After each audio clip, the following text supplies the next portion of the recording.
दहशतवादी हल्ल्यासंदर्भात अतिशय महत्त्वाची माहिती समोर आली आहे। 26 पर्यटकांची हत्या करणारे यमदूत अजून सुद्धा काश्मीरच्या जंगलात लपल्याचं समजतंय आणि धक्कादायक म्हणजे जंगलात रस्ते शोधण्यासाठी दहशतवाद्यांकडून इंटरनेट शिवाय वापरू शकतो अशा अल्पाइन क्वेस्ट मोबाईल ॲपचा वापर केला जातोय।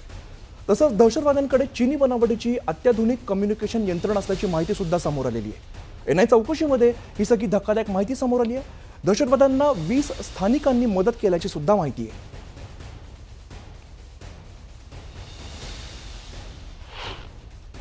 त्यांचे जे हँडलर होते ते पाकिस्तानी ऑक्युपाईड काश्मीरमध्ये होतं, ते त्यांना सतत सूचना देत होते की तुम्ही काय करायचं, तुम्हाला कोण धान्याची मदत करेल, कोण तुमचं ॲम्युनिशन कॅरी करेल, कोण तुमचं गाईड करेल।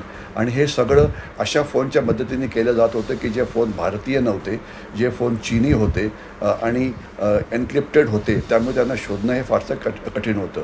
शिवाय जे मॅप पण जे वापरत होते ते सुद्धा चीनी बनावटीचे होते। तर दहशतवाद्यांकडे युरोपियन आणि चीनी यंत्रणा असल्याचं तपासात उघड झालेलं आहे।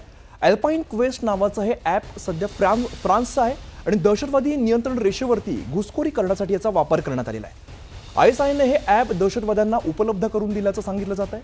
तर अल्पाइन क्वेस्ट ॲप ऑफलाईन देखील काम करतं। अल्पाइन क्वेस्टद्वारे कोणीही सहजपणे मार्ग शोधू शकतो। तर दहशतवाद्यांकडे चीनी बनावटीची कम्युनिकेशन यंत्रणा असल्याचं सुद्धा बघायला मिळतंय। कमांड सेंटरशी संवाद साधण्यासाठी यंत्रणांचा वापर करण्यात आलेला आहे। यंत्रणा देखील इंटरनेट शिवाय वापरली जाऊ शकते आणि यंत्रणांच्या मदतीने दहशतवादी जंगलामध्ये लपल्याची माहिती समोर आली आहे। तरी जे दहशतवादी त्यांच्याकडे अत्याधुनिक प्रकारची यंत्रणा असल्याचं आपल्याला बघायला मिळते। इंटरनेट शिवाय सुद्धा त्यांना मार्ग शोधता येईल अशी यंत्रणा या दहशतवाद्यांकडे आणि त्याच्या मदतीनेच खरं तर भारतामध्ये आपल्या काश्मीरमध्ये त्यांनी हल्ला केलेला आहे। तर पहलगाममधील हल्ला घडवून आणण्यात पाकिस्तानचा असलेला सहभाग आता अगदीच उघड झालेला आहे। त्यामुळे भारताने पाकिस्तानचा हिशोब चुकता करायला सुरुवात केलेली आहे। पाकिस्तानातून कोणत्याही मालाची आयात होणार नाहीये। पाकची आर्थिक कोंडी करण्यासाठी भारत सरकारने अतिशय महत्त्वाचा निर्णय घेतलेला आहे। पाकसोबतचा संपूर्ण आर्थिक व्यवहार बंद करण्याचा निर्णय भारताने घेतलाय। तर पाकिस्तानातून भारतामध्ये सिमेंट, ड्रायफ्रुट्स, दगड, सेंद्रिय रसायनं, धातू, चामड्याच्या वस्तू, स्टील अशा विविध वस्तू आयात केल्या जात होत्या आणि याचबरोबर पाकिस्तानची जहाजं भारतीय बंदरामध्ये येऊ शकणार नाहीयेत। त्यामुळे आता ट्रेड सुद्धा जो आहे तो आता बंद करण्यात आलेला आहे। पोस्टल सर्व्हिसेस सुद्धा आता बंद करण्यात आलेली आहे आणि इतकंच नाही तर दुसऱ्या देशाच्या माध्यमातून सुद्धा पाकिस्तान भारतीय औषधं विकत घेऊ शकणार नाही। अतिशय महत्त्वाची माहिती आहे। और भारत सरकार ने आज पाकिस्तान से कुछ भी आयात या परिवहन के जरिए सीधे अथवा अप्रत्यक्ष रूप से किसी भी माल के भारत आने पर जो रोक लगाई है, देश के व्यापारी उसका स्वागत करते हैं। Confederation of all India traders प्रधानमंत्री के साहसिक निर्णय के लिए उनको धन्यवाद देता है। और उसी तरह हमने जो है उसकी आर्थिक स्थिति को पूरी नष्ट करने की पूरी तैयारी की है और हमारी गवर्नमेंट ऑफ इंडिया ने इसका साथ दिया है।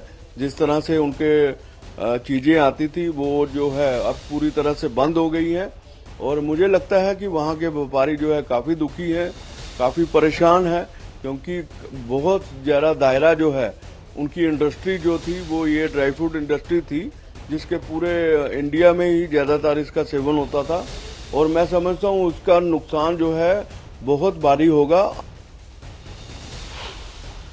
सरकार के साथ है। सरकार ने जो भी किया है बहुत अच्छा किया है। ये हमारे हिंदुओं के लिए किया है, सारे वर्ल्ड के लिए किया है। जो कहने का जो है पाकिस्तान से कोई भी देश जो है कोई भी माल ना खरीदे और ना ही ले। ये हमारे से जो पैसा जाता था ये मिलिटेंसी से पैसा करता था ये, और इसने ये हमारे पास ही करता था। और ऐसा हमें ये कबूल नहीं है।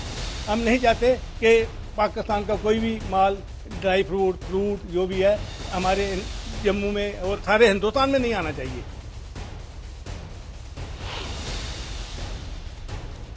तर पाकिस्तानला सध्या धक्क्यांवर धक्के भारत देताना दिसतोय। सिंधू पाणी करार हा रद्द करण्यात आलेला पाकिस्तानसाठी खरं तर महत्त्वाचा करार होता आणि तो रद्द केलेला आहे। पाकिस्तानी नागरिकांची हकालपट्टी सुद्धा केलेली आहे। भारतामध्ये जितके पाकिस्तानी आहेत त्यांना सगळ्यांना पुन्हा पाकिस्तानात जाण्यास सांगितलंय।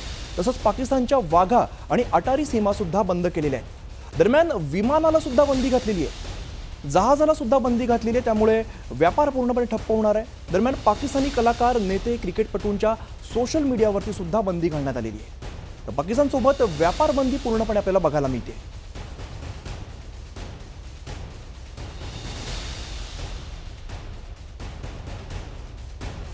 पाकव्याप्त काश्मीरमधून दहशतवाद्यांचे तळ चालवले जात असतात आणि आता पहलगाम हल्ल्यानंतर भारत प्रत्युत्तर देईल या भीतीमुळे पाकिस्तानची आता गाळण उडलेली आहे.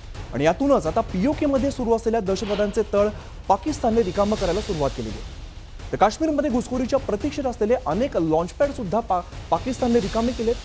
जम्मू विभागात कठुआला लागून असलेल्या शकरगड या नौशेराला लागून असलेल्या हिरानगरला इकडे लॉन्चपॅड असतात ते रिकामे करण्यात आलेले आहेत. आणि भारताने बालाकोट इथल्या दहशतवादी छावण्यांवरती 2019मध्ये केलेल्या सर्जिकल स्ट्राईकच्या आठवणींनी पाकिस्तान पुरता घाबरलेला आहे. पहलगाम हत्याकांडावरती जगभरातील देशांनी व्यक्त केलेल्या संतापाच्या पार्श्वभूमीवरती दहशतवाद्यांना लॉन्चपॅड रिकामा करून पाकिस्तानातील खोलवरच्या तळांवरती परत येण्याचे निर्देश सुद्धा देण्यात आलेले आहेत.